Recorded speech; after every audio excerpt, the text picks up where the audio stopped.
can see some bees right here. They're little bee.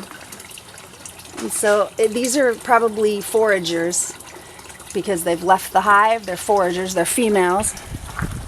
We don't really have any male bees right now. The drones, it's not drone season yet, so probably won't see any boys. This floats in a pond for the bees to land on so they don't drown. Like the wasps will fly down and they can land on the water and then they can take off, but bees can't do that. People think that the smoke calms the bees, and I always say, I don't think it calms the bees. One, they don't have eyelids, so it hurts the bees.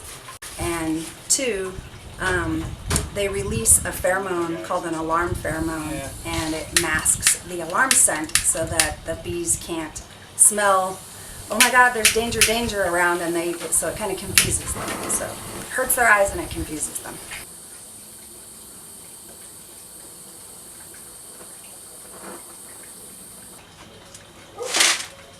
There's these wood pellets that they use. I think it's almost like an animal bedding, but they sell them with a compressed pellet and a little bit of wood scraps. And then just a little bit of cotton in here. And burn a little Bitsy, Mama, what you doing? Then there's a raw cotton you can use as well. But the wood scraps work real well if you can get them lit. That's the trick. And you don't use much, and we don't use it if we don't have to. This is our yard. And these first 5 hives are called top bar hives. So I do top bar hive keeping, and I think that the bees are calmer and easier. You're just lifting 1 bar at a time when you open the hive, so it's really light. It's not heavy like lifting a whole box is together. So my idea was to do top bar hives, and we've given all of our little bees names. Some of their signs fell off. This is Beyonce and Bianca. I think Bianca's empty. We combined Bianca and Beyonce. Sometimes you have to do that when a hive is weak. And this is Ona Bee, and she's named after a friend of mine who died, Ona Lee. And this is Beatrice, and this is Maybe, because they're really small, and I said maybe they'll make it, but they're making it. They're doing really well. So the exits for the bees are on this side, so they always fly towards our fence. And if you want to try to film them, they're going to be right here. That's where they're coming in and out. So we have 2 holes open for these bees, their top hole and one of their bottom holes. And each of these corks are other holes. If you get enough bees, you can open more holes. But you don't want to open more holes than they have the ability to guard. So since these hives were just started in May, they're all still pretty small. And then Chuck's bees, I was supposed to be the only beekeeper. As soon as he started studying bees, he was like, I'm going to do bees too. And he kind of goes crazy. But when Chuck does something, he goes in it all the way. So he has about 1, 2, 3, 4, 5, 6, 7, 8, 9, 10, 11, 12, about 12 bigger hives, and then he's got 2, 3, 4, 5, 6 small hives, which are called nukes. So they're just like little starter hives, and they don't have very many bees, and those will probably be combined either together or with other bees to make them stronger for winter. So he's got a lot of bees. And see, when you're beekeeping with this kind of a hive and you want to look at your bees, you're talking about lifting a whole box with all the frames and all the bees or all the honey or all that stuff all at the same time. And when I do my bees, I only have to lift 1 frame at a time. And we're going to go over to the neighbor's house, and I'm going to show you what a top bar looks like. When we get over here, you can just jump over here in the car and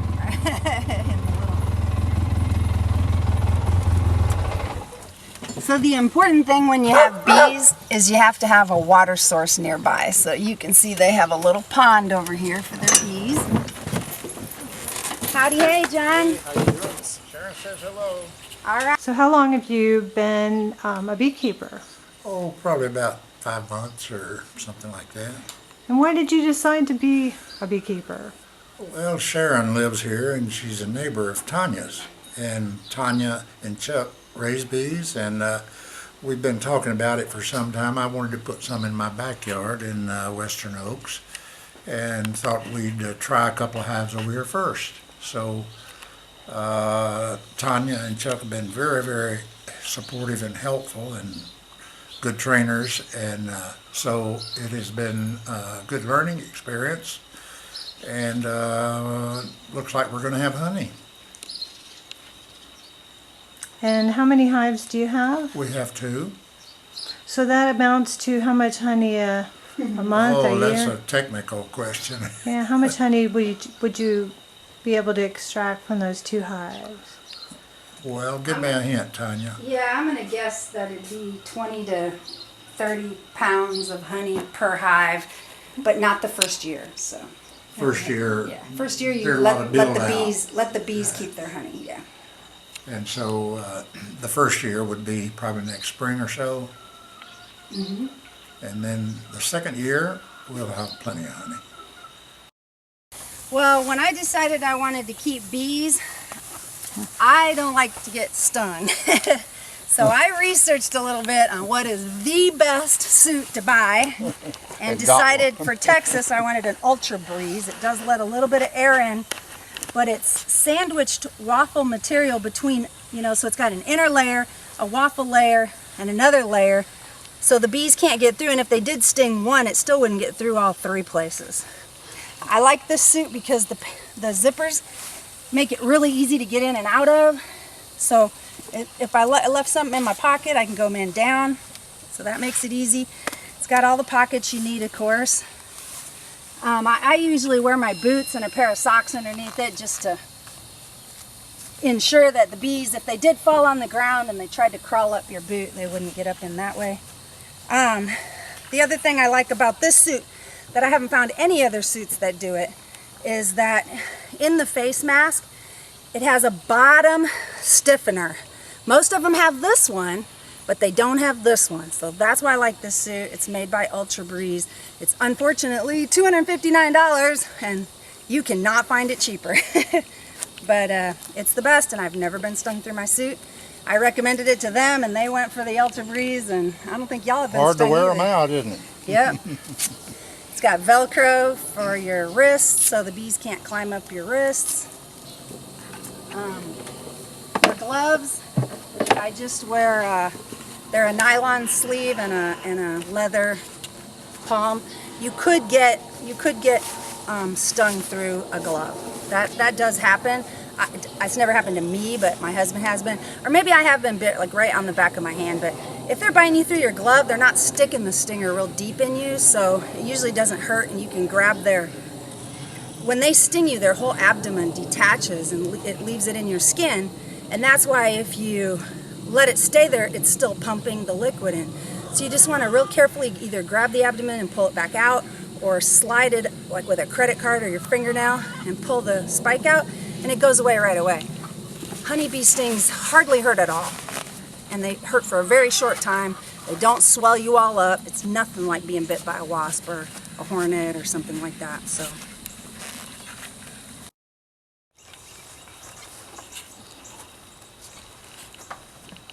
Yep, you're dry. So Bill, I'm going to work with you like I showed Sharon, so that rather than me doing it for you, you're going to learn how to do this. Okay. So we'll do that in just a second. Or actually, we can change it first. So is there Which holes way? in this yet? Okay, so the first thing you want to do with this is over the ground, flip it, because it's going to leak. So get the dripping done, right? And then you're going to pull this one out and set that one in. It's okay that it keeps dripping. It'll, once it's in there. There you go. It is dry. Yep. Push it down in tight. There you go. Successful! And then I'm going to have you stand behind the hive, and I'm going to move over here to the side. And the first thing you're going to do is take out, like say, about all of those bars right here. Like The big ones. From here over to here, and just set them up here. The big ones. Yep, some of the big ones. You got to make yourself some room in the hive to inspect. Do we make an effort to keep all of the big ones on this end? And Yeah. smaller ones over there? Yeah, big ones are for honey. So There's remove, 3 big ones. yeah, remove the ones on this side. Whoops. So this one still just has pollen and honey. We're gonna lift this one up. So because we're looking for the queen, we want to keep this bar over the top of the hive in case she falls off. Because what she's gonna do is if she's on this side and I'm looking at her, she's gonna run over to the other side. So this one looks really good, and this one has capped brood in it. Oh, and this one has larvae in it too. So capped brood is covered up.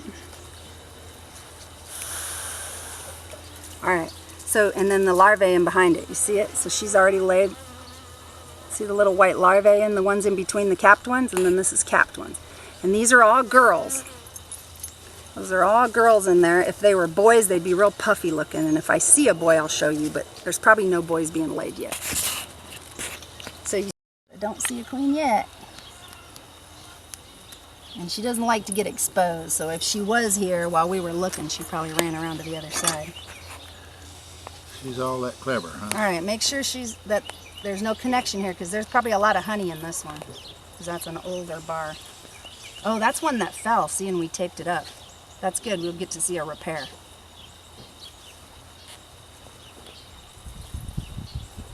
They're coming out going, hey, who is that?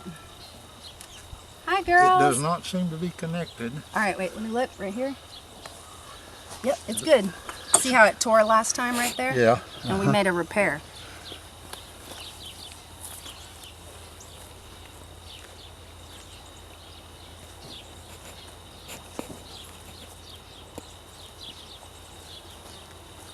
All right, let me stick my head in here and look for your queen.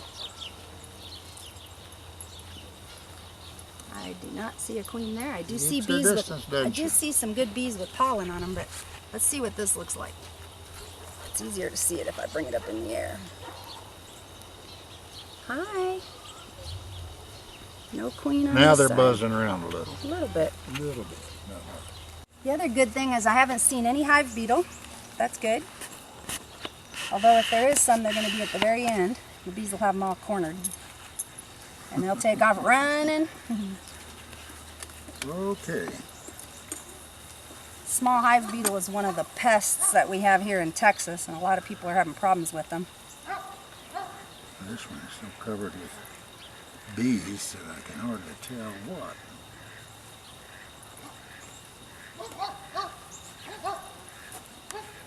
Yeah, if it was stuck, you wouldn't have even been able to take it that far. The other thing you can watch is if the comb starts to bend, you'll know that it must be stuck to the one before it. Wow, what a great pattern of brood in there. You have got a good queen, Bill. Yeah, but we can't find her. Well, we Though will. we know she's there. She's an egg-laying machine. You're going to have a ton of bees being born. So the life cycle of a female bee is 21 days. So from the time they lay the egg, it's an egg for 3 days, and on day 3, so the egg is laid in and it's standing straight up in the center of the cell. On day 3, it falls over and becomes the larva, and it stays a larva for about another 2 weeks, and then the last week it gets capped over, and that's when it turns into like a white bee. It looks so cool. And then it changes over to the bee that we see Well, now. isn't that nice? Everything is detached. Oh man, that's good. That means we did a good job. Start a new one, huh? They would start shaking her and pushing her around, and they'd stop feeding her as much. And she'll start to lose enough weight. When she gets thin enough and she can fly, her and half of the bees will take off. And that's called a swarm. They'll land up in a tree or on a building somewhere, and they'll all huddle up like a giant football or basketball of bees. And they'll sit there and they'll wait, and they'll send out some scouts. And as soon as the scouts find a new place to live, they'll put some special pheromone out on the place to live, and then they'll go do their little bee dance and tell all the other bees where the place to live is, and then they'll all move together again as a group. And it looks kind of like a hurricane when it takes off. And it takes off and it spins up into the air, and then they zip down in and they find their new place, and then they'll sit there and they'll fan at the entrance so that all the rest of the bees will come into it. So Unless, of course, Chuck finds them first. we like to pick up puts them in a nice swarms. That's hole. right. Clean it off them. If we can find her. I can find her for sure, but we'll have to wait and see if I can find her on the way in or the way out of these. Nope. Don't see a queen here. She's big and she'll be easy to tell. Walk up and you give them a little smoke at their entrance. And in this case we have a screened bottom, so I'm putting a little smoke underneath. And what that does is it masks the scent of the alarm pheromone that they're sending off. It masks your scent, you know, and it blinds them a little bit because it burns their eyes, just like it does us, because they don't have eyelids. So what they'll start doing because of this smoke is they'll start going in and they'll start gorging themselves on honey, preparing for an emergency, in case they need to evacuate the hive. If they're so busy eating, they can't be busy stinging you. So this is how it works. Looking for a forest fire. Yep. So I'm just going to set this down here near the entrance. We want to make it where the wind blows across the hive a little bit. So there you go. I can hear them. They're buzzing in there now. You already changed out their fluid. Perfect. Yep. And so what I want to do on this one is just get into it a little bit faster, because we'll see if we can get that queen before she takes off on us. Hives. So same thing. You want to find out how deep they are? Okay, look. Now remember the thing I said about cover an empty comb? Uh-huh. Look at the difference in this hive when you look Yeah. in. They're not covering it. So that could mean we'll have problems in here, but we'll look and see. So, because they've got empty comb, so you always want to check empty comb for any critters living in it. So it's nice and clear and white. That's good. So it's all nice and clear, and I don't see small hive beetles. So that's a good sign that they're just building it out for us, and they're working on that piece. Yeah, they're just slow movers. Yeah, so they're pretty covered on this one. Because we got an empty bar in between them, see? Uh-huh. So what we might want to do, since it's a little bit swap that slower over. now, is go ahead and put this one back here and this one out here. So They got mixed up. we do that to encourage them to build and give them a line to build between. Uh-huh. So if we put a full bar here and a full bar here with an empty bar in between, they'll build straight between them. So that's the way you build them out. All right, so we're going to look for a queen as we move this time and see if I can find her real quick for you before she takes off on us. The less disturbing you do to them when you look for her, the more likely you are. On that one you just moved. No, I looked. There wasn't enough. There's no babies on there. She won't be where there's no babies.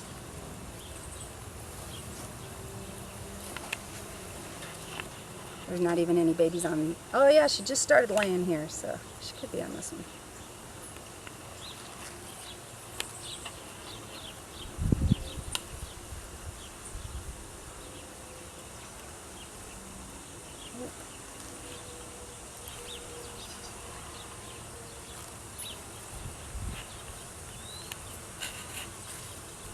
Alright, so in my hives, this would be about where she'd be, is about on the biggest, fullest bar out.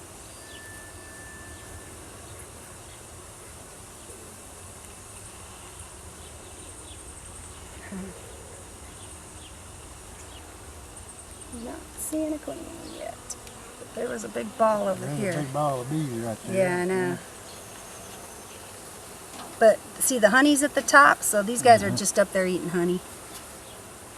Oh, there she is. There's the queen. Yep. So she's right there. Right there. See the big abdomen on her? Right here. See her?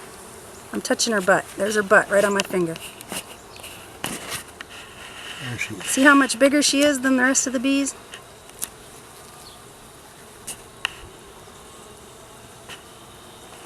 Uh-oh. There she goes up. She's trying to hide.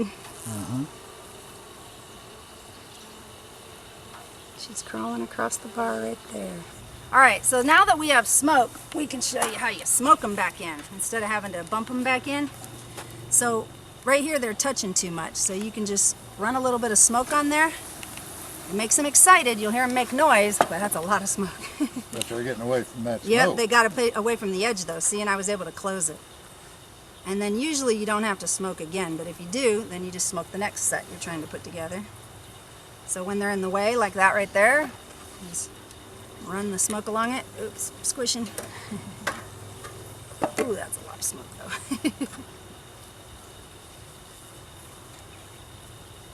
It's working though. There we go.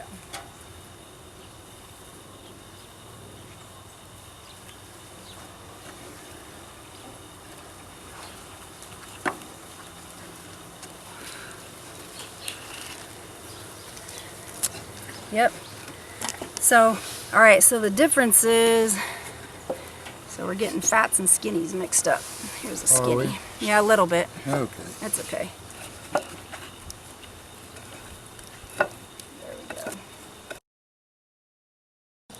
All right, Bill, that's bee inspection 101. Okay. What I build for what we're using are these 8-frame mediums, they're called. So it's a little narrower than the old school ones, which makes it a little lighter. And they're mediums rather than a deep, which is about so big. What I like with these, we've got aluminum tops I've built on all of mine. I've got an inner cover that's set up so I can actually feed through the top of it. In the Durst, or when I'm first starting out a hive, we'll feed them sugar water. And then I do all cedar construction on my boxes. Hopefully they'll last quite a while that way. And then the bottoms, we do what we call a screened bottom board, which allows a little airflow and allows any varroa mice to fall through. That's pretty short, but that's it. So this is an observation hive that Chuck made me. And our bees start in here. So they start at this end, and that's why you open only the hole on the far, it's on the opposite side of this. But we started all of our bees off with one comb, or two, so that they would have something to make them want to stay here. Because I bought my bees in a package, in a box, and that just comes with a queen and then a package of bees. Yeah, see, it's hard to film them through it. And I'm guessing there's probably close to 30,000 bees in there now, based on how big the package was when I started. I think they have 8.5 bars filled up. And I can show you, no bees are going to get out of this, okay? And this is why I'm telling you how this is so much safer. So see, there's bars in it, and those bars keep the bees, they're underneath these bars so they can't get out. And the little grasshoppers like it in here too. And this is an integrated feeder that my husband made. So again, I can check the feeder, which is just a sugar water, a 1-to-1 sugar water. I can check my feeder without releasing any of my bees, so I'm not going to get stung. And when I started it off, I numbered the bars as they come across, and these bees, 1, 2, 3, 4, 5, 6, 7, 8.5. So these bees are up to this bar, which is, it says a 9, but it's the 8th bar over, and they're halfway developed on this bar, and then the rest of them are full. And this is my smallest hive of my top bar hives. The other ones are up to about 14 or 16 bars.